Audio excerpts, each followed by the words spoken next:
Hi, hello, namaskaram, my dear students. I'm your mathematics professor, Dr. Vishal Patil. Welcome back to my YouTube channel, Kayaka Maths Classes. So, my dear students, in the last class, we have seen the order of definition and a theorem on it. So, today we will discuss the concept of cyclic group and an important theorem on cyclic group. Okay. So, I request my dear students, please subscribe to my channel and share with your students and like and comment. So please watch this video till the end. Okay, so let us start the today's session. Okay, my dear students, let us see the definition first. Let us know what do you mean by a cyclic group. Let us see, a group G is a cyclic group if there exists an element A such that G is equals to A or A. So this is a symbol where we represent the cyclic group. Okay, so it is every element of G can be expressed as some integral power of A, then A is called the generator of G, which means the elements of the group G will be originated or generated by a single element or a single function. Then we say that it is a cyclic group. Okay, let us see some of the examples, my dear students. Okay, so how can we generate the multiplication of a group? So you can see a raised to minus 3, a raised to minus 2, a raised to minus 1, a raised to 0, and so on. Okay, so if I want to have a cube, what I need to do? I need to multiply the two elements, that is a square into a. So this is the multiplication generation of the elements of the group G. Okay, likewise we can take a raised to minus 3, minus 2, and so on for any power. Similarly, we can have a addition of the group also. You can add it to get these elements, minus 3a, minus 2a. If I have a minus 2a, if I need to add it by minus a, this becomes minus 3a, isn't it? Here it is. We can present here.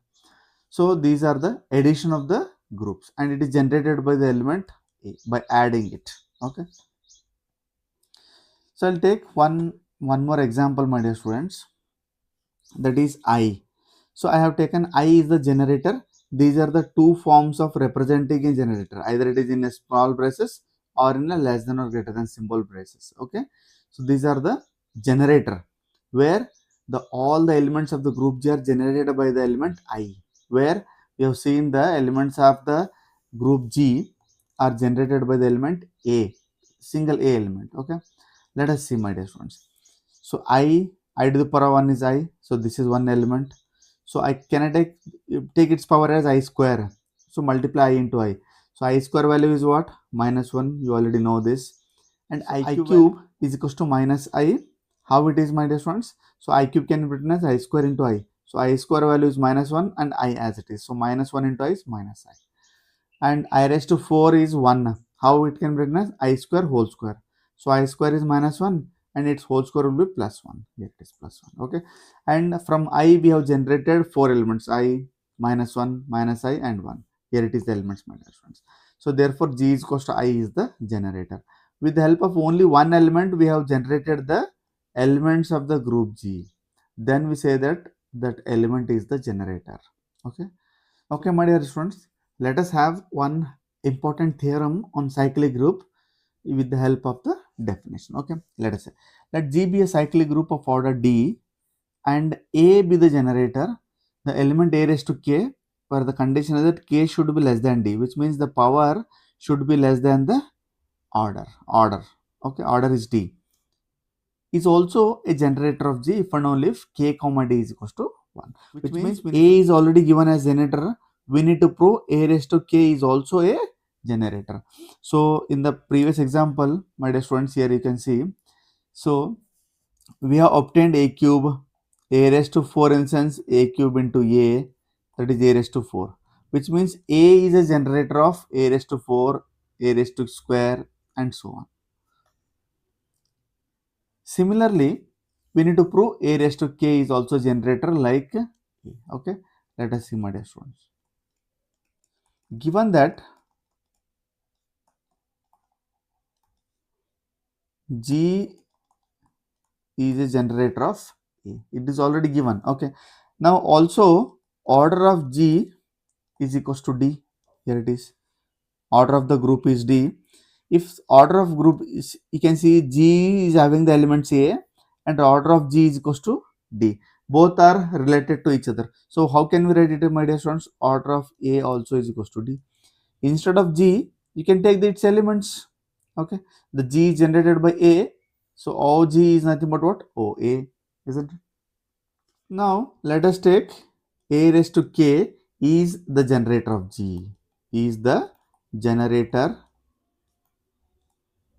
of G. Okay. Now consider A raised to A is equals to A raised to K to the power S for an integer. Yes. For some integers. Yes. Okay. Now taking A inverse on both sides, my dear students, to LHS as well as RHS. What this becomes, A into A inverse is equals to A raised to Ks. Can write it as its power also, Ks into A inverse. Okay. Now the bases are same, add their powers. So what this becomes, A into A inverse will be equals to E. Already you know this. We have seen in the group definition also. Okay. So if here the bases are same, you can add their powers. Ks minus 1. Okay. A raised to Ks minus 1. Okay. Since order of A is equals to D, any power m such that A raised to m is equals to E must be multiple of D.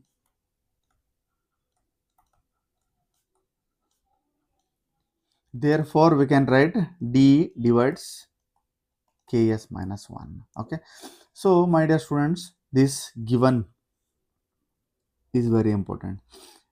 If A raised to K is also a generator of group G, if and only if K comma D is equals to 1, in the sense the any two numbers GCD should be equals to 1. This is the equation when the GCD is equals to 1, which means that when the two numbers divide, then the GCD of the two numbers is equals to, okay. So D divides Ks minus 1. So now this can be written as, my dear students, dq is equals to Ks minus 1 for some integer q. For some integer q. Okay. Let us rewrite this equation as, just interchange these two elements. What you will get, my dear students? Ks minus dq is equals to 1. Okay. So when this condition satisfies, then we say that k comma d is equals to 1.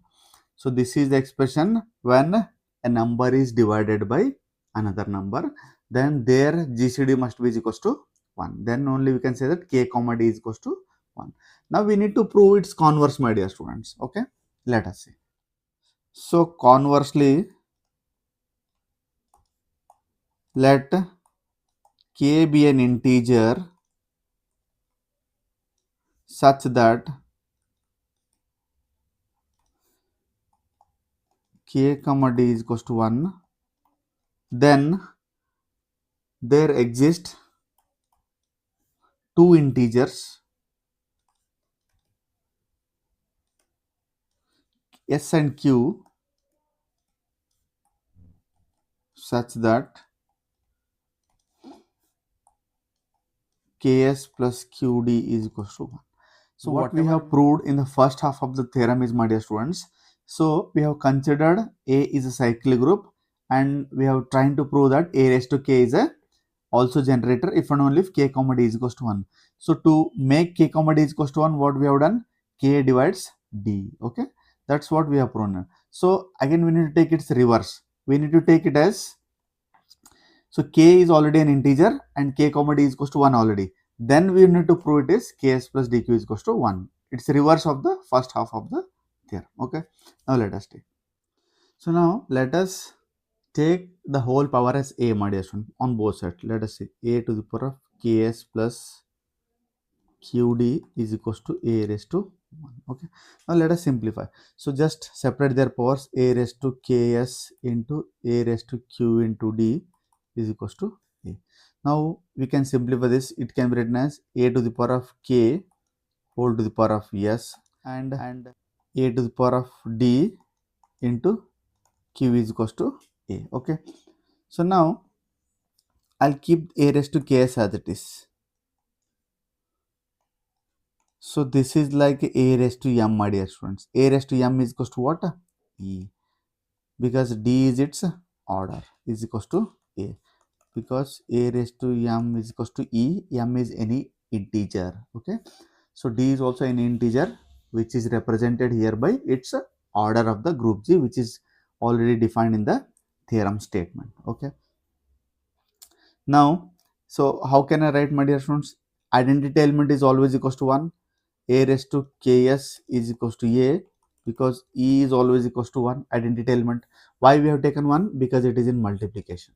You already know, you can watch my previous classes also. So how can we choose the identity elements which are in multiplication as well as in the addition? Okay, in multiplication the identity element must be equals to 1. Okay, so this is the a raised to k is equals to a. We can say that a raised to k is also a generator where s is any integer, my dear friends.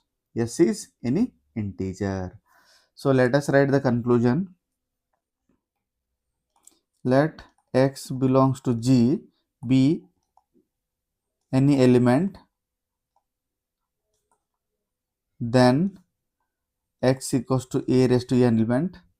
This implies x equals to a raised to ks to the power of n, and this implies a raised to k to the power of s into n. Okay, then we can write it as x can also be expressed as some integral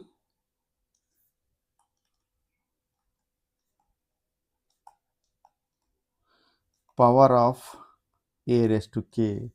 Therefore, a raised to k is also a generator of the group. So this is our conclusion, my dear students. Please watch this video carefully and practice it, my dear students. Okay, so I hope you understood this. Thanks for watching the video.